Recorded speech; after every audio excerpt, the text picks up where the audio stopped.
Everything you have seen in movies about tank combat is a lie. Every single war movie has lied to you about ships too, and I will destroy 5 naval myths Hollywood keeps selling about Yamato and Bismarck. Open each loop now, and I will close them with fact, manuals, and battle reports. Myth number 1. The biggest battleship is invulnerable and can steam through a fleet and emerge unscathed. Pure fantasy. You have seen it in every blockbuster where the super battleship turns away dozens of attackers and survives barrage after barrage, unscathed and triumphant. The physics are brutal. Armor is not invulnerability. Shells and bombs have kinetic energy and fuse types that either penetrate or shatter. Structural failure, flooding, magazine explosions, and propulsion loss are cumulative and fatal, long before a ship looks like a movie star. The Japanese Imperial Navy damage control manuals and British after-action reports show progressive flooding and power loss turn big ships into drifting coffins. Bismarck lost speed and maneuver after valve and boiler damage, and that cost her the size of a small house. But that does not sell tickets. Myth number 2. A single shell can split a battleship in two as seen in movie spectacle scenes. Complete fiction. You have seen it in war films where a huge shell neatly bisects a hull in an instant. Geysers of metal and cinematic closure guaranteed. Reality is blunt.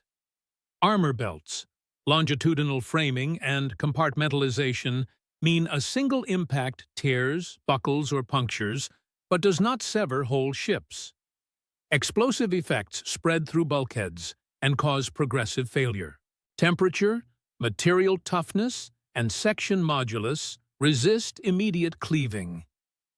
The Royal Navy investigators, after scoring reports on Bismarck and modern gunnery tests, found plating deformation and hull breach patterns consistent with localized rupture, not clean cuts. The width of a dining table. Try showing that in a movie. Myth number 3. Battleship main guns can shoot accurately at extreme ranges and hit moving targets like in slow-motion films. Reality check. You have seen it in films where spotters call out ranges, and every slow-motion shell finds its mark on a rolling enemy ship, as if guided. Naval gunnery is a complex control problem. Ballistics, target motion, gyro-stabilized mounts, fire control calculators, and weather all fight accuracy. Effective fire is observed, fire corrected over salvos, not single perfect shots. Shell dispersion, deck roll, and rangefinder errors make first salvo hits a statistical exception. Cold War and Second World War fire control tables, the U.S. Navy Type FCS manuals, and battle reports prove hits require spotting and correction cycles often lasting many salvos. The length of a football field. Congratulations, you just wasted a lot of shells. Myth number 4. Torpedoes are unreliable cinematic props that either always miss or explode like movie landmines under the keel. Complete fiction. You have seen torpedoes in movies either miss spectacularly or instantly cause cartoonish breakups under the hull that send ships to the abyss.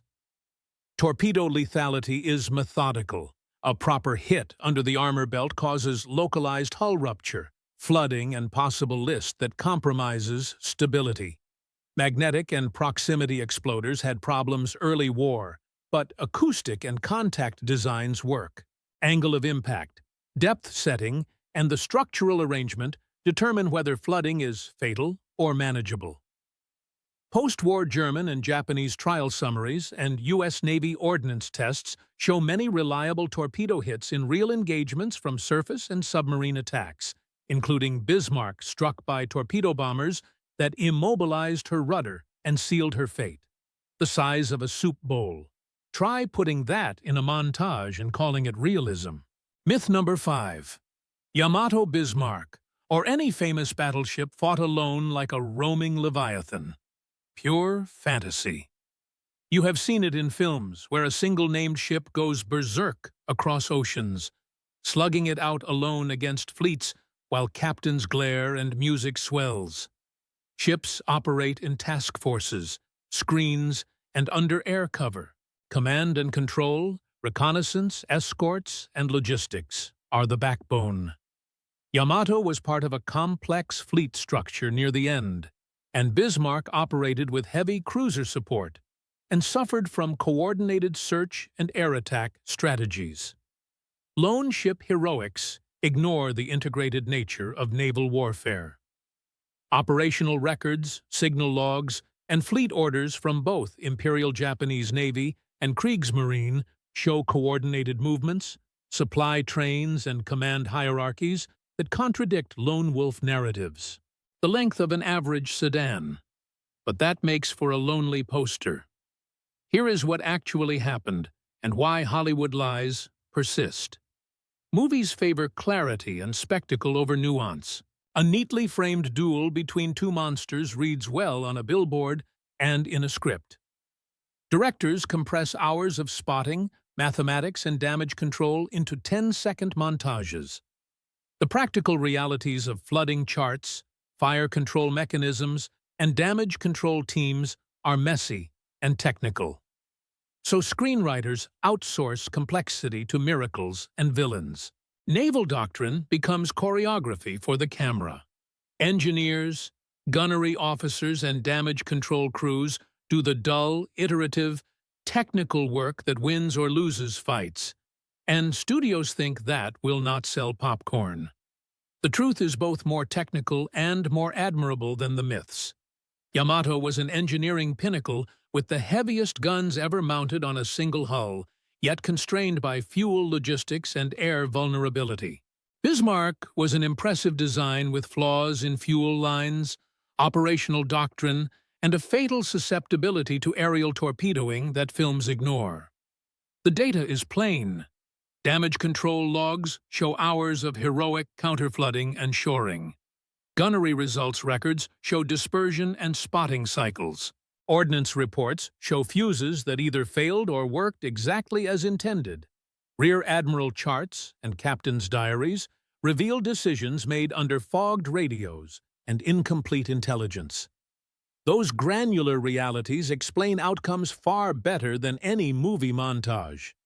So they keep lying.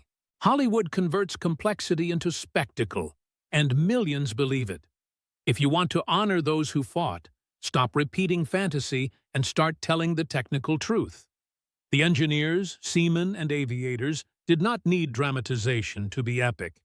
Their calculus of angles, corrosion, hull girder bending moments, pump rates, and shell fuse timings is cinematic enough if you let it speak.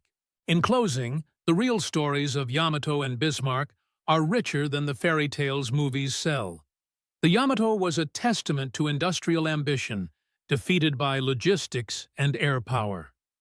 The Bismarck was a lethal ship undone by coordinated search, air-delivered torpedoes, and the inexorable mathematics of damage. The manuals and after-action reports are available for those who read them. Reality shows distributed lethality, cumulative failures, and the decisive role of reconnaissance and damage control. Next time a film shows a ship intact after a dozen hits, remember that the real sea is governed by steel, water, and numbers, not narrative convenience. Here is what actually happened, and it is far more interesting than Hollywood ever admits. If you enjoyed this, tap like and subscribe. It really helps. And drop a quick comment telling us where you're watching from. The United States, the United Kingdom, Canada, Australia, or anywhere else in the world. Your reply helps the video reach more people just like you.